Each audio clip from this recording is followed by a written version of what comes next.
Dwyane Wade learns a fan with a prosthetic leg traveled 600 miles to see him, then died that night. Before we get into the story, comment below where in the world you are watching from today, and if you like this story, don't forget to subscribe. The Miami sun beat down on the crowded streets outside the arena, making the blacktop shimmer. It was playoff season, and the energy buzzed through the city like a live wire. The banners of Dwyane Wade rippled in the breeze, proud reminders that this was his town, his moment, his final stand. Across the street, weaving through the flood of fans, a young man named Landon adjusted the strap on his backpack and tried to keep pace. He was limping slightly, though not from tiredness. His prosthetic leg, old and worn from years of use, clicked faintly against the pavement with every step. But Landon didn't care. His whole life had led to this day. He pulled the handmade sign tighter to his chest. "Wade inspired me to walk again." The letters were big, black, uneven, but they said everything. Landon had arrived after a 3-day bus ride from Alabama, sleeping upright, eating vending machine food, ignoring the looks people gave him when he shifted awkwardly in his seat. His family couldn't afford the trip. Most of them thought he was crazy anyway. No job, no real prospects, chasing a chance to see a basketball player who didn't even know he existed. But that was the thing about heroes.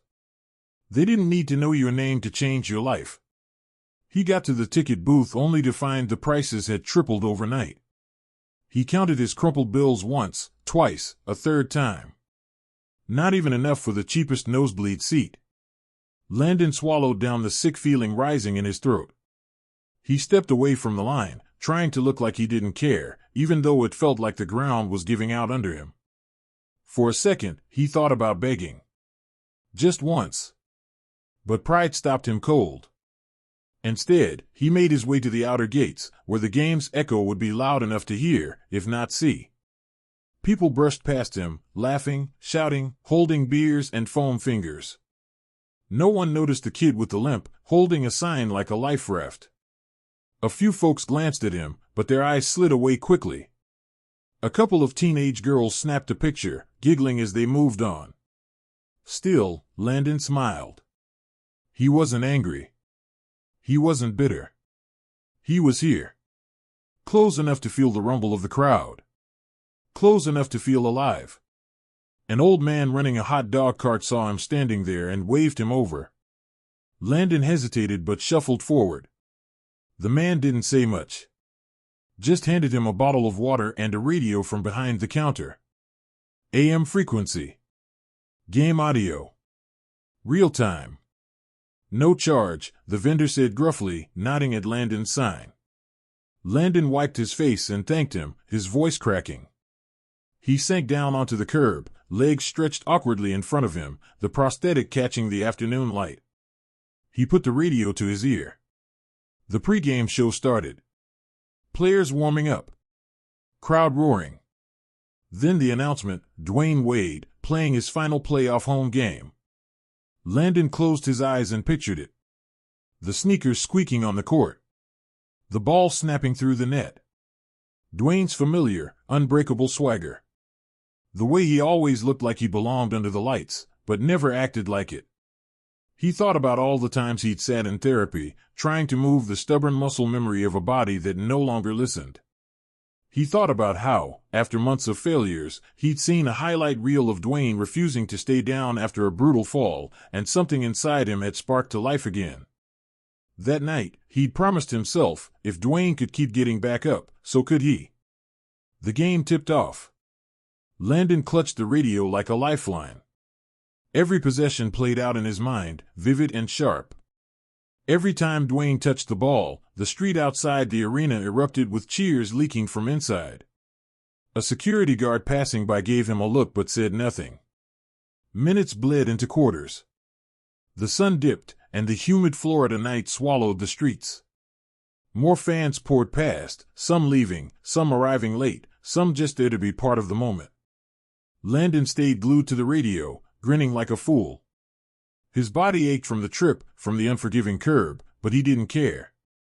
Third quarter. Dwyane caught fire. 3 after 3. Fast break dunk. Reverse layup that made the crowd lose its mind. Landon shouted too, startling a woman nearby. When the buzzer sounded, Miami had won. Wade's line was vintage, 30 points, 8 assists, 2 blocks, and the game ball tucked under his arm as he waved to the screaming fans. During the postgame, Wade's voice crackled through the radio speakers. "I'm just thankful," he said. "I'm playing for the people who never stopped believing. That's who I do this for." Landon's chest tightened. Tears blurred his vision. He turned on his phone, flipped to the camera, and recorded a shaky video of himself holding up the sign. His words were rough, half-whispered, but they were real. "Thank you," he said. "You showed me how to stand. You showed me how to keep fighting." He hit save, then sat back, exhaustion flooding his body. The crowd thinned. Vendors packed up. Police ushered the last few lingering fans away. Still, Landon stayed, soaking it all in. As the arena lights dimmed, the city hummed low and steady, like a heartbeat at rest. At some point, he closed his eyes. No one noticed when the radio slipped from his fingers, or when his chest rose and fell one last time. The prosthetic leg rested beside him, a silent witness to a boy who had traveled across states just to be near the fire that lit his life. When dawn came, a janitor sweeping the sidewalk stopped in confusion. He bent down, shook Landon's shoulder, called out to him softly. But Landon didn't stir. The sign was still in his hands, crumpled now but clear enough to read. "Wade inspired me to walk again." And now he was gone. The arena was silent the next morning, the kind of eerie calm that always followed the madness of a game night. Workers milled around, picking up trash, wiping down seats, setting everything right again. Outside, near the farthest gate, a small crowd had gathered. A security guard pulled his radio close to his mouth, speaking fast, the urgency clear in his voice. Beside him, a young janitor stood frozen, eyes wide and horrified, broom forgotten on the ground. Landon's body was still, peaceful, almost like he had fallen asleep with a smile. His phone buzzed once, twice, then stopped, lying beside him with a low battery warning blinking weakly. The first police car pulled up. Then another. Yellow tape went around the bench, but most people kept their distance out of instinct. A few snapped photos from across the street, the way people do when tragedy doesn't feel real yet. One officer crouched beside the body and picked up the sign. He read it once. His face shifted in a way he couldn't quite hide. Without thinking, he wiped at his eyes with the back of his hand and folded the sign carefully over Landon's chest. No wallet. Just the prosthetic leg, the phone, and the handmade poster. A rookie cop, younger than most, found the video saved on Landon's phone. Curious, he pressed play. The shaky footage filled the screen. Landon's face lit up with life, raw and hopeful. "Thank you," the boy said. "You showed me how to stand. You showed me how to keep fighting." The rookie exhaled slowly and looked up at his sergeant. "You need to see this," he said. Within an hour, the video started making the rounds. First among the arena staff. Then local news. A reporter tweeted it with the caption, "Fan dies after traveling 600 miles to see Dwyane Wade. Leaves a heartbreaking message." By noon, the story was everywhere. Talk radio picked it up. Sports sites. Facebook groups. NBA fan pages. Some called it a tragedy. Some blamed the system, asking how a kid with so little support could slip through the cracks. Others twisted the story into a cheap shot at fame, questioning why no one at the arena helped him. One thing everyone agreed on, Dwyane Wade needed to see it. Inside the practice facility, Dwyane was wrapping up a light shoot-around, the high from last night's win still lingering in his body. His assistant coach pulled him aside, face grim. "You gotta see something," he said, handing over a tablet. Dwyane swiped the screen and saw the shaky footage. Heard the voice. Saw the sign. The ball rolled away from his feet.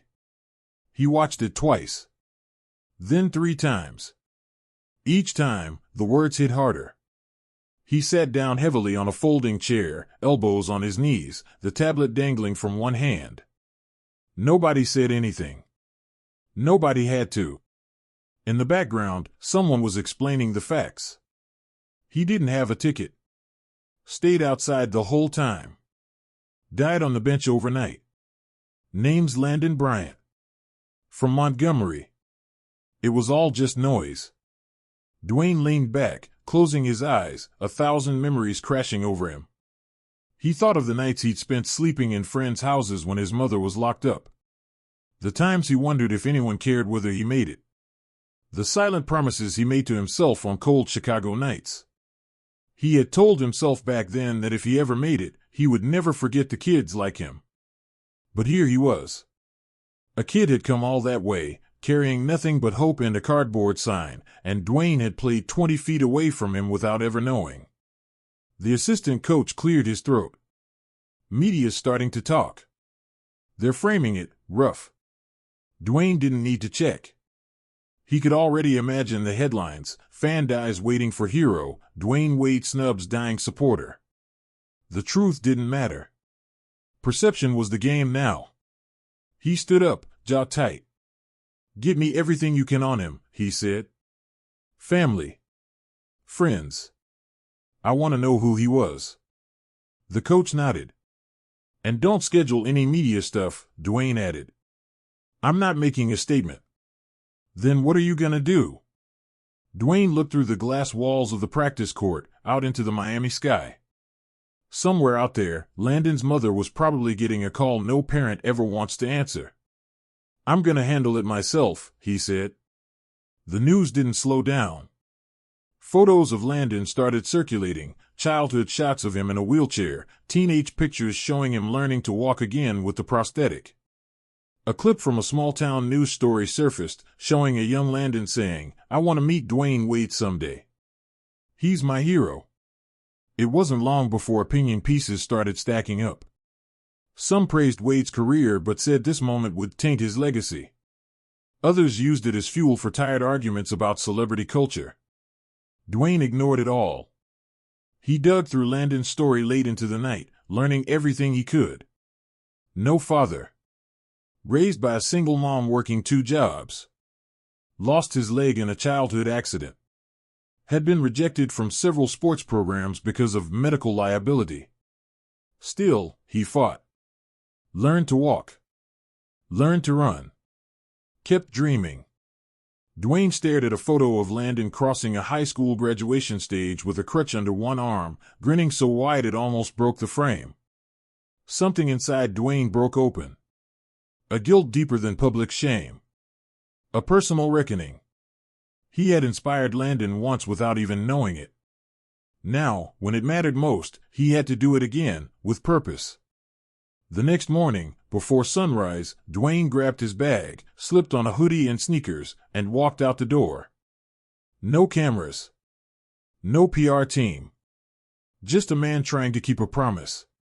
He headed toward the arena, heart pounding, mind racing. Because outside Gate 5, there was a small memorial growing. Flowers. Candles. Photos of Landon. A lone prosthetic leg leaned against the wall, as if waiting for someone to notice. And Dwyane Wade was finally ready to notice. The streets were still wet from an early morning rain when Dwyane pulled up near the arena. He parked a few blocks away and walked the rest of the distance, hood up, head down. He didn't want attention. This wasn't about cameras or image. This was about the kid he didn't get to meet. As he approached Gate 5, the memorial came into view. It wasn't massive. Just a few candles flickering stubbornly against the breeze, a handful of flowers wilting under the humid air, a laminated copy of Landon's photo taped to the wall.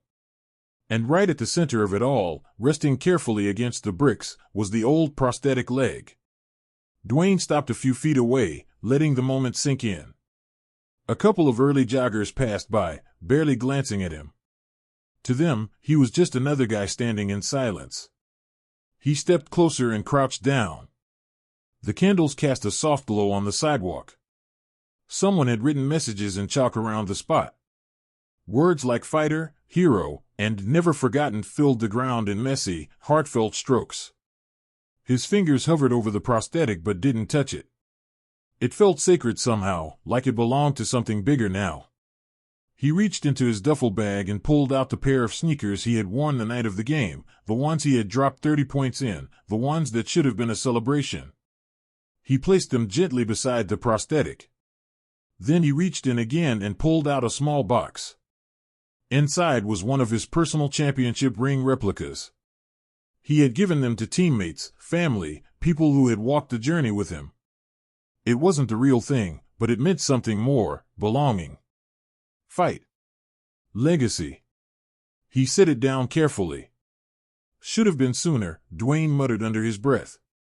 A quiet sniffle broke the air behind him. He turned around and saw a woman standing a few feet away, clutching a framed photo to her chest. She wore simple clothes, jeans, and a faded t-shirt. Her eyes were swollen, her hair pulled back loosely. She looked like she hadn't slept in days. It didn't take much to know who she was. Dwyane stood up slowly, unsure what to say, unsure if anything he said could even matter. The woman stepped forward. Her voice shook, but her words were steady. "You're Dwyane." He nodded. She hugged the photo tighter. "I'm Landon's mom. Carla." There was a long pause. Dwyane opened his mouth to speak but stopped. Anything he could say would sound hollow compared to what she had lost. But Carla didn't look angry. She didn't look bitter. She looked heartbroken, sure, but there was something else in her eyes too. Something softer.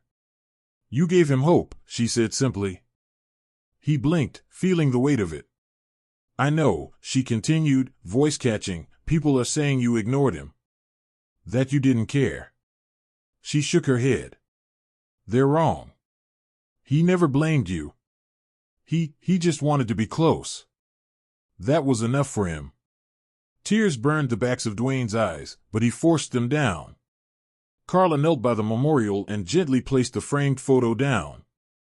It was a picture of Landon as a boy, missing his leg, grinning from ear to ear in a hospital gown, holding a tiny basketball in his lap.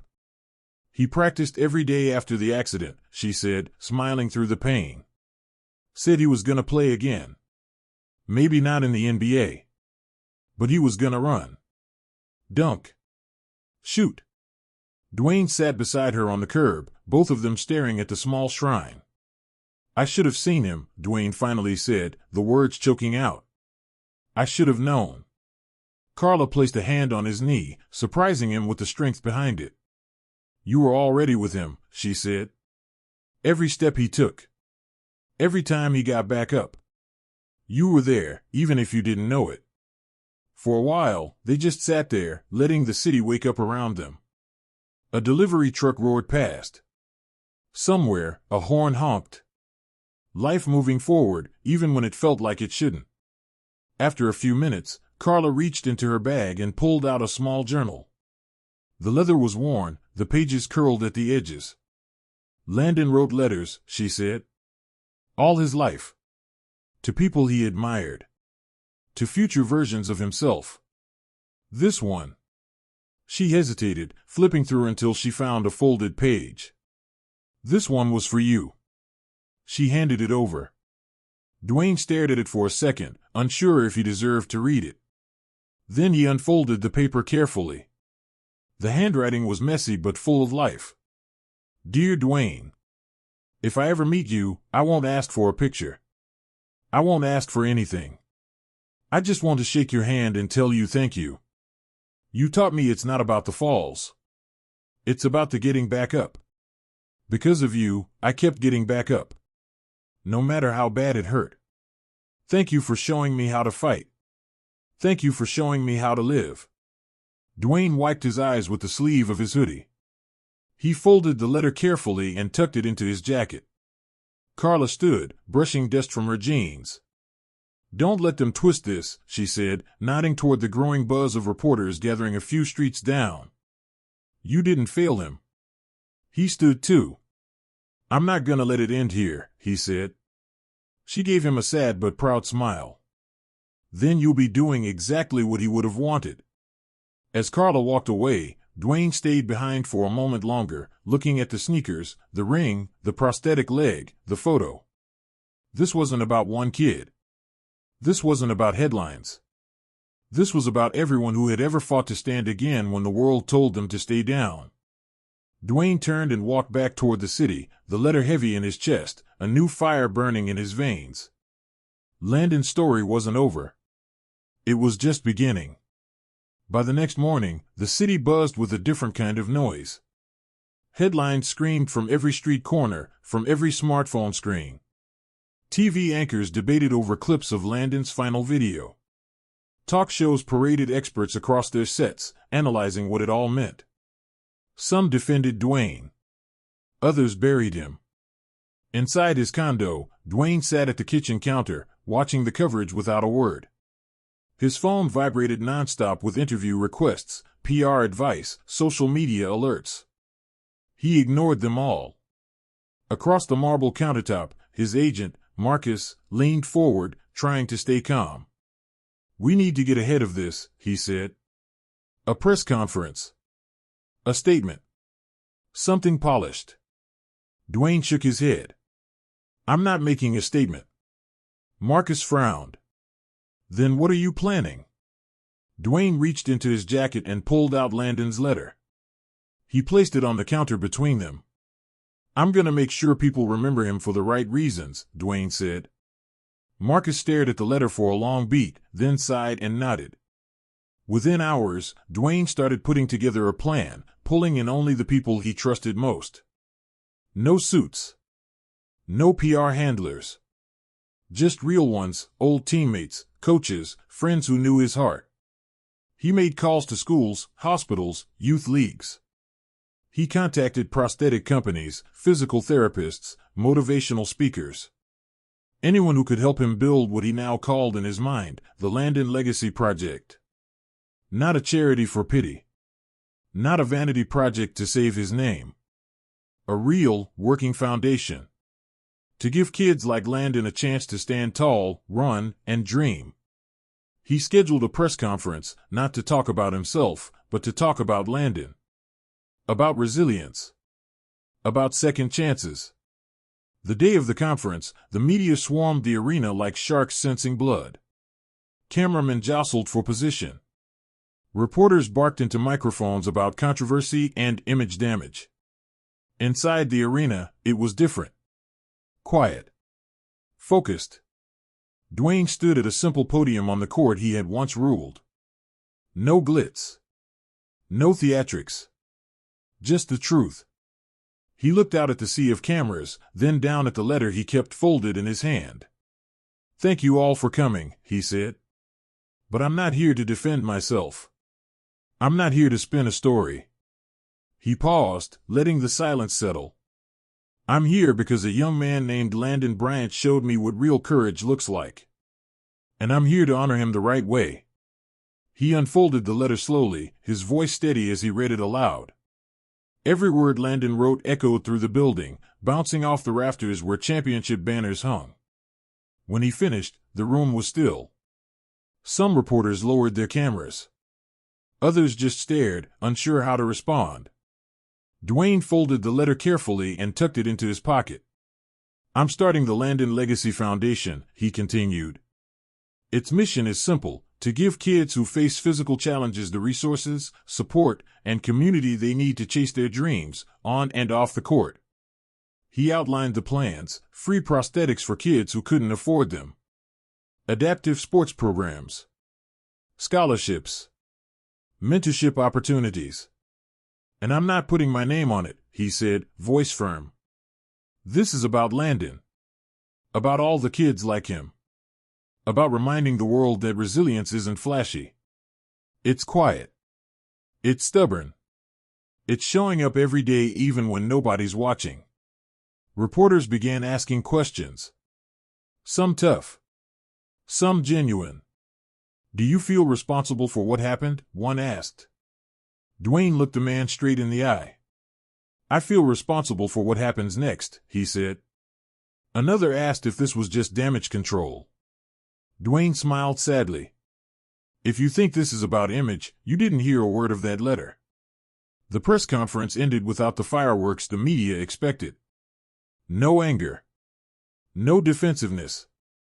Just a man refusing to let a kid's dream be twisted into gossip. As Dwyane stepped off the podium, a familiar figure approached.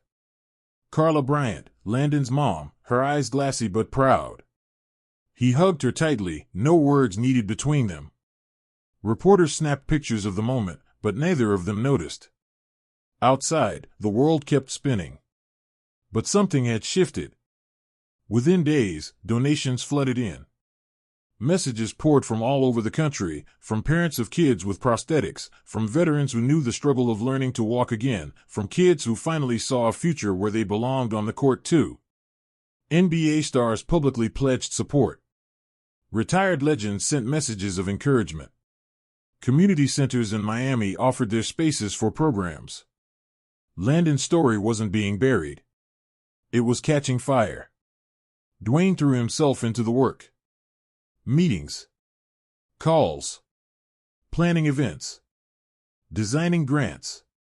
He visited schools and hospitals, meeting kids who reminded him so much of Landon it broke his heart all over again. At one hospital, a boy with a new prosthetic asked shyly if Dwyane would sign his crutches. Dwyane smiled, took the marker, and wrote, "Keep getting back up. D.W." Everywhere he went, he carried Landon's letter with him, tucked in the inside pocket of his jacket. It wasn't for show. It was his compass now. One night, after a long day of site visits, Dwyane returned to the arena. The memorial at Gate 5 had grown larger, even as the news cycle moved on. Fans kept leaving flowers, jerseys, sneakers, notes. He stood there in the soft glow of the candles and whispered, "We're just getting started, kid." Above him, the Miami sky stretched wide and endless, a deep, unbroken canvas. And somewhere out there, Dwyane hoped, Landon was smiling.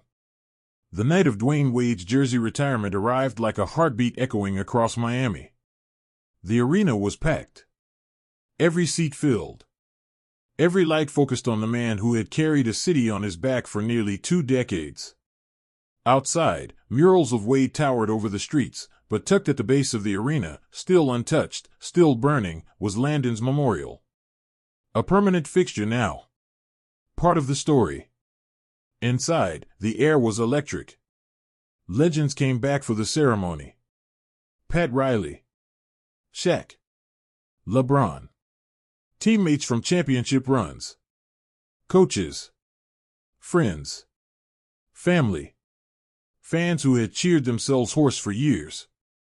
And somewhere near the front, sitting quietly between team executives and Miami officials, was Carla Bryant. She clutched a small laminated photo of Landon, her hands trembling slightly, her eyes shining. Backstage, Dwyane adjusted his suit, glanced once in the mirror, and patted the pocket over his heart where Landon's letter rested. He didn't need a speech. He didn't need a script. He just needed the truth.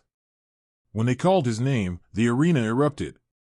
A thunderous roar that shook the rafters, louder than any game-winning shot, any championship parade.